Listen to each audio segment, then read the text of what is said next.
Class inter کے تمام بچوں کو مدر کالج آف سائنس اور میری طرف سے السلام علیکم۔ امید ہے آپ تمام خیریت سے ہوں گے۔ Urdu Sindh text book board Gulzar Urdu حصہ دوم کلاس انٹر صفحہ نمبر 15 اور یہ آپ کا دوسرا سبق ہے مجسمہ۔ تو گفتگو ابھی تک یہاں تک پہنچی ہے کہ اب جب سے وہ مجسمہ بادشاہ کے آرام گاہ میں آیا ہے تب سے بادشاہ کا صرف کام یہی ہے کہ اسی مجسمے کو تکتے رہنا، دیکھتے رہنا۔ دیکھیں بادشاہ بہت دیر تک اس کے سامنے کھڑا اسے تکتا رہا۔ ملکہ کئی بار خوابگاہ میں آئی مگر بادشاہ کو اس محویت کے عالم میں دیکھ کر الٹے پاؤں لوٹ گئی۔ تو غرض اب بادشاہ سے ملنے کے لیے ملکہ جب بھی آتی تو ملکہ کو دیکھنے کو یہی ملتا کہ بادشاہ مجسمے کو دیکھ کر اسی کے اندر گم سم۔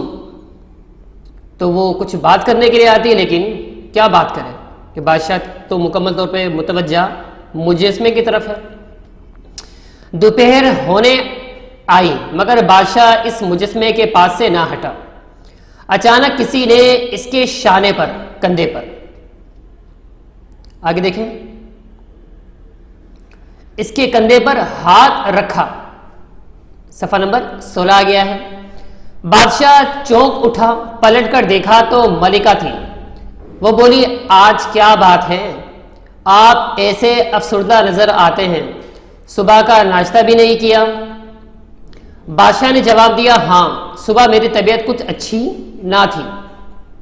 یہ کہہ کر وہ پھر مجسمے کو دیکھنے میں مشغول ہو گیا۔ غرض ملکہ اس کو اپنی طرف لانا چاہتی ہے لیکن بادشاہ اس کی باتوں کو اگنور کر رہا ہے اور دوبارہ مجسمے کی طرف۔ ملکہ آگے بڑھ کر مجسمے کے سامنے کھڑی ہو گئی اور اسے بادشاہ کی نظروں سے اوجھل کر دیا۔ بولی، بس بہت دیکھ چکے، چلیے ناشتہ کریں۔ آج صبح میری طبیعت بھی گری تھی اس لیے میں نے بھی اب تک ناشتہ نہیں کیا۔ اب کہانی کا ایک دوسرا رخ، دوسرا موڑ ہمارے سامنے آ رہا ہے کہ اب باقاعدہ یہ چیز کہ اب بادشاہ بار بار اس مجسمے کی طرف کیوں اتنا مگن رہتا ہے، اب یہ چیز ملکہ کو دل میں لگنے لگی، چبھنے لگی۔ تو اب دیکھیں پہلی دفعہ ایک طرح سے ہمت ہارنے کا ثبوت دیا ہے ملک۔ وہ کچھ اس طرح کے جیسے کہ اس نے کہا کہ آج صبح میری طبیعت بھی گری تھی اس لیے میں نے بھی اب تک ناشتہ نہیں کیا، آؤ ناشتہ کرتے ہیں۔ مطلب ایک طرح سے اب وہ بادشاہ کو اپنے قریب لانا چاہ رہی ہے اور بادشاہ بھی یہی چاہ رہا تھا۔ ملکہ کی زبان سے یہ فقرہ سن کر بادشاہ چونک اٹھا کہ آج یہ ملکہ نے کیا کہا ہے، ناشتہ کرتے ہیں ہم دونوں۔ اس کے بعد وہ ملکہ کے ساتھ کھانے کے کمرے میں چلا گیا۔ گو چند لقموں سے زیادہ نہ کھا سکا مگر آج اسے ایک ایسی لذت کا احساس ہوا جس سے وہ آشنا نہ تھا۔ آج کھانے میں بھئی ٹیسٹ تو جو بھی ہوگا ناشتے کے اندر وہ تو وہی ہے، لیکن آج کسی کے ساتھ کھانا اور کسی کی فرمائش پر کھانا، کسی کے ساتھ بیٹھ کر کھانا، اور آج جس کے ساتھ کھایا جا رہا ہے یعنی ملکہ، تو آج ملکہ بھی یہ چاہتی ہے کہ بادشاہ میرے ساتھ کھانا کھائے، قریب آنا چاہ رہی ہے۔ اس لیے ٹیسٹ، لذت، احساس آج ذرا ہٹ کر اور الگ تھا ناشتے کا۔ اس دن سے بادشاہ کی زندگی میں ایک نیا تغیر رونما ہوا۔ تھوڑا سا اوپر کر دوں تاکہ دیکھنے میں آسانی ہو۔ پہلے کی طرح وہ اب مجسمے کو افسردگی سے نہ دیکھتا اور نہ اسے دیکھ کر اس پر محویت طاری ہوتی، بلکہ جس طرح کوئی بچہ اپنے محبوب کھلونے سے کھیل کر خوش ہوتا ہے اسی طرح وہ مجسمے سے کھیل کر لطف اندوز ہوتا تھا۔ وہ اس کے چھوٹے سے خوبصورت سر پر ہاتھ پھیرتا، اس کے اعضاء کو چھوتا، انگلیوں سے اس کی تھوڑی پکڑ کر پیار سے جھنجھوڑتا، اپنے ہاتھ سے پھولوں کا تاج بنا کر محبت سے اس کے سر پر رکھتا اور خوش ہوتا۔ ملکہ نے بادشاہ کی ان حرکات کو بارہا دیکھا اور اسے اس کی عقل اور سمجھ پر شبہ ہوا، مگر جب وہ اس سے ہم کلام ہوتی تو اسے پہلے سے بھی بڑھ کر عاقل اور ہوشمند پاتی۔ یعنی پہلے کب یہ جو ناشتے کا واقعہ اوپر پیش ہوا، اس سے پہلے بادشاہ اس مجسمے کو جب دیکھتا تو ایک طرح سے اداسی کو مٹانے کے لیے اس کو دیکھتا تھا تاکہ جو میرا غم ہے وہ غم ذرا ہلکا ہو۔ لیکن ناشتے کا جب سے ملکہ کی طرف سے ایک طرح سے ایک کہا گیا تو اس میں ایک طرح سے ملکہ کی ہار نظر آئی اور ایک طرح سے بادشاہ کے قریب آنا نظر آیا، تو اب بادشاہ کی زندگی میں تھوڑی سی تبدیلی آئی۔ بادشاہ ابھی بھی مجسمے سے کھیلتا، لیکن اب کھیل وہ والا کھیل نہیں تھا کہ جو پہلے تھا، کہ پہلے کھیل کی وجہ ہوتی یہ تھی کہ غم کو مٹانا، لیکن اب اس سے اس لیے کھیلتا تھا کہ میں اس سے کھیلوں گا تو اس سے باقاعدہ لگے گی ملکہ کو، اور ملکہ کے دل میں یہ احساس ہوگا کہ آیا بادشاہ کیا چاہتا تھا اور تم بادشاہ کے قریب کیوں نہیں آ رہی تھی۔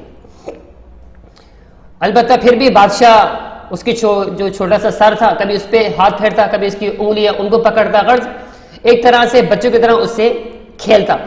اور ملکہ جب اس طرح کا رویہ دیکھتی تو ملکہ کو شبہ ہوتا کہ پتہ نہیں یہ پاگل تو نہیں ہو گئے۔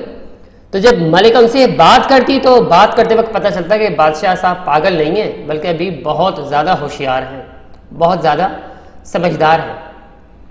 اب ملکہ کے رویے میں بھی فرق آنے لگا تھا۔ صبح کا جب وہ بادشاہ کو جگانے آتی تو یہ دیکھ کر کہ وہ پہلے ہی سے بیدار ہے اور حسب معمول مجسمے سے کھیلنے میں مشغول ہے، پہلے کی طرح الٹے پاؤں نہ لوٹ جاتی، بلکہ اب وہ بادشاہ کو کبھی سیر کی غرض سے اور کبھی ناشتے کے لیے غرض کسی نہ کسی بہانے خوابگاہ سے باہر لے جاتی تھی۔ بادشاہ ملکہ کے اس تغیر سے بے خبر نہ تھا اور اس سے ایک خاص حز اٹھاتا تھا۔ غرض اب تھوڑی سی چینجنگ آ گئی تھی، تبدیلی آ گئی تھی ملکہ کے اندر، جیسے کہ عبارت میں لکھا ہوا کہ پہلے تو ملکہ دیکھتی تھی کہ بادشاہ مجسمے میں مشغول ہے تو الٹے پاؤں چلے جاتی تھی، لیکن اب نہیں۔ اب اس نے سوچا کہ بادشاہ کو اب میں اپنے قریب لاؤں، اپنے قریب لانے کے لیے کبھی اس کو باہر لے جاتی اپنے ساتھ سیر کے لیے، کبھی ناشتے پر لے جاتی، غرض کسی نہ کسی طریقے سے مجسمے سے اب اس کو دور رکھنے لگی۔ اور بادشاہ کو ان تمام چیزوں کی خبر تھی، پتہ تھا، علم تھا، اور بادشاہ خود اس طرح کی چیزوں سے مزے لے رہا تھا۔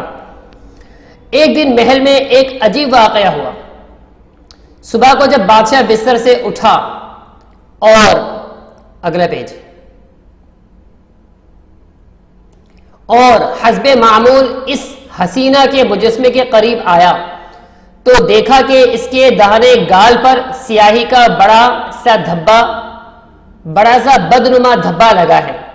یہ دیکھ کر بادشاہ کی آنکھوں میں خون اتر آیا، پیشانی پر بل پڑ گئے، غیظ و غضب کے عالم میں مٹھیاں بند ہو گئی۔ چاہتا تھا کہ دنیا اور اس کی ہر چیز کو تہو بالا کر دے کہ اچانک کسی خیال نے اس کا ہاتھ روک دیا۔ وہ چہرہ جو غصے سے تاریک ہو گیا تھا آہستہ آہستہ روشن ہونے لگا اور اس کے ہونٹوں پر ایک خفیف سا تبسم نمودار ہو گیا۔ اس کے بعد بادشاہ نے محل کے تمام لونڈی غلاموں کو بلایا اور غیظ و غضب کے دیوتا کی طرح گرجا برسا، دو غلاموں پر شبہ ظاہر کیا اور ان کے کوڑے لگوائے، پھر پانی، برش اور سمندر جھاگ منگوایا اور خود ہی اس مجسمے کے گال پر سے سیاہی کا دھبا دور کرنے میں مصروف ہو گیا۔ ملکہ سہمی ہوئی اور دھڑکتے ہوئے دل کے ساتھ یہ سب ماجرا دیکھتی رہی۔ آداب شاہی نے اس کی زبان سے ایک حرف بھی نہ نکلنے دیا۔ جب تک بادشاہ مجسمے کے گال سے دھبا دور کرنے میں مصروف رہا وہ اس کے پاس ہی کھڑی رہی، مگر اس درمیان میں اس نے ایک بار بھی آنکھ اٹھا کر اس کی طرف نہ دیکھا۔ جب بادشاہ اس کام سے فارغ ہو گیا تو اس نے بڑی محبت سے مجسمے کی طرف دیکھا۔ ملکہ چپ چاپ وہاں سے چلی گئی۔ دیکھیں ساری بات کا خلاصہ یہ کہ بادشاہ کو علم ہو گیا تھا کہ یہ ملکہ ہی نے کیا ہے، لیکن اب کیا کریں، ملکہ کو تو یہ شو کرانا تھا کہ جس کہ مجھے پتہ اس بات کا نہیں ہے، غرض اب بادشاہ جو چاہتا تھا وہی ہونے کو تھا۔ ٹھیک ہے۔